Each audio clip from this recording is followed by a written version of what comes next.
cho các bạn một cuốn sách mình mới đọc gần đây. Cuốn sách có tên là Elon Musk, Tesla, SpaceX and the Quest for Fantastic Future của Ashley Vance, hay còn có tên tiếng Việt là Elon Musk, Tesla, SpaceX và sứ mệnh tìm kiếm một tương lai ngoài sức tưởng tượng. Elon Musk là cái tên được khá nhiều người chú ý gần đây, và nếu các bạn chưa biết đây là ai thì có thể Google ngay, và nếu đủ tò mò như mình thì có thể thử đọc cuốn sách này. Cá nhân mình sau khi đọc cuốn sách này thì đánh giá đây là một trong những nhân vật có tầm ảnh hưởng lớn nhất của nhân loại trong thế kỷ 21. Tác giả đã trò chuyện trực tiếp với Elon Musk cũng như rất nhiều người thân, đồng nghiệp, bạn bè, những người đã từng tiếp xúc với Elon Musk để viết nên cuốn tiểu sử này. Cuốn sách thì kể về cuộc đời của Elon Musk từ lúc tuổi thơ sinh ra ở Nam Phi cho đến lúc lớn lên, thanh niên đi sang Canada,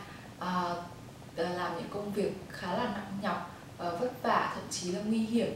để kiếm tiền, rồi sau đó đi học đại học và ra khởi nghiệp. Ngay từ khi học đại học thì Elon Musk đã có một tầm nhìn rất rõ ràng về tương lai của thế giới. Tại thời điểm đó thì anh xác định là 3 lĩnh vực quan trọng nhất đối với loài người trong thời gian sắp tới, đó là Internet, năng lượng bền vững và khám phá vũ trụ. Chính vì thế Elon Musk đã dấn thân vào những lĩnh vực này, và nhờ thành công của hai công ty đầu tiên là Zip2 và PayPal thì anh đã có tiền đầu tư vào việc chế tạo ô tô chạy bằng điện và xây dựng tên lửa vũ trụ, thành lập ra hai công ty là Tesla và SpaceX. Điều phi thường nhất của Elon là khả năng biến tầm nhìn của mình trở thành hiện thực. Anh có một tinh thần sắt đá cùng với khả năng chấp nhận rủi ro và một đầu óc siêu việt. Anh này mình thấy là kiểu thái độ không phải là can do spirit mà kiểu all in spirit, kiểu bằng mọi giá phải làm được. Thế nên là Elon đã dẫn dắt SpaceX phóng thành công tên lửa vũ trụ với giá thành rẻ hơn rất nhiều so với thị trường. Đồng thời thì xe hơi chạy bằng điện của Tesla cũng chứng tỏ là mình có những tính năng ưu việt, an toàn, rất là hấp dẫn đối với người dùng. Và Elon còn cho xây dựng một hệ thống sạc điện, trạm sạc điện chạy bằng năng lượng mặt trời trên rất nhiều thành phố của nước Mỹ. Và tham vọng của Elon Musk cũng không dừng tại đó. Mục tiêu lâu dài của Elon là đưa con người lên sống ở sao Hỏa và biến chúng ta trở thành một sinh vật liên hành tinh. Trong cuốn sách này thì hình ảnh của Elon và quá trình xây dựng các công ty, đặc biệt là SpaceX và Tesla cũng được tác giả mô tả rất chi tiết và sống động. Hai công ty này là dạng start-up nhưng lại trong hai lĩnh vực công nghiệp cực kỳ lâu đời và có phần đang đi chậm lại, đó là công nghiệp chế tạo ô tô và công nghiệp vũ trụ, nên càng gặp nhiều khó khăn, thách thức, nhưng đồng thời cũng rất hấp dẫn và đầy tinh thần khởi nghiệp. Mình thường đọc sách buổi tối trước khi đi ngủ, nhưng mà đọc quyển sách này kiểu không ngủ được vì kiểu quá excited,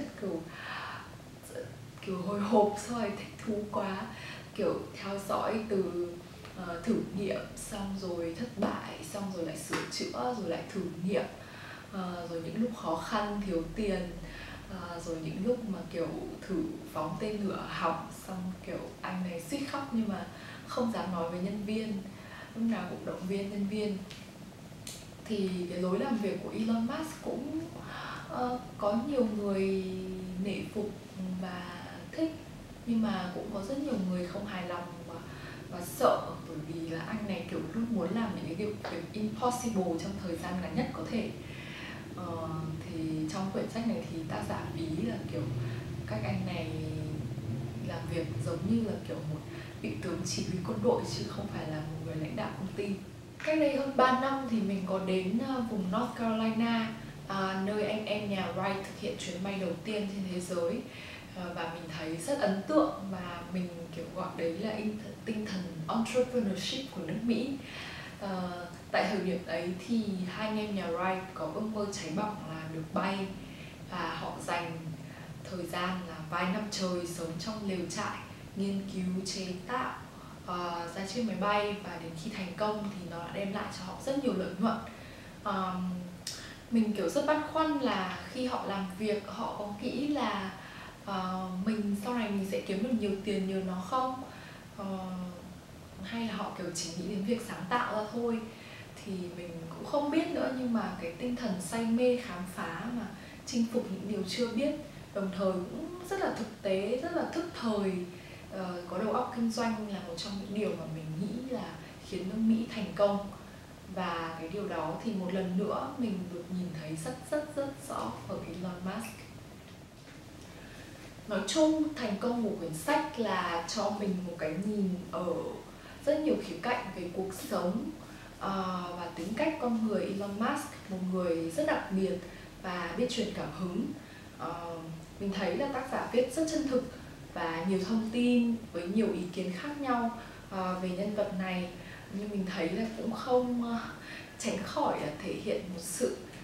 ngưỡng mộ nhất định của tác giả đối với Elon Musk. Ngoài ra thì quyển sách cũng cung cấp thông tin và một bức tranh toàn cảnh về sự biến đổi trong những ngành công nghiệp mà Elon Musk tham gia vào. Mình cực kỳ recommend các bạn đọc cuốn sách này, bởi vì mình thấy nó không phải là một cuốn tiểu sử về một con người, mà đấy là một con người có thể thay đổi thế giới.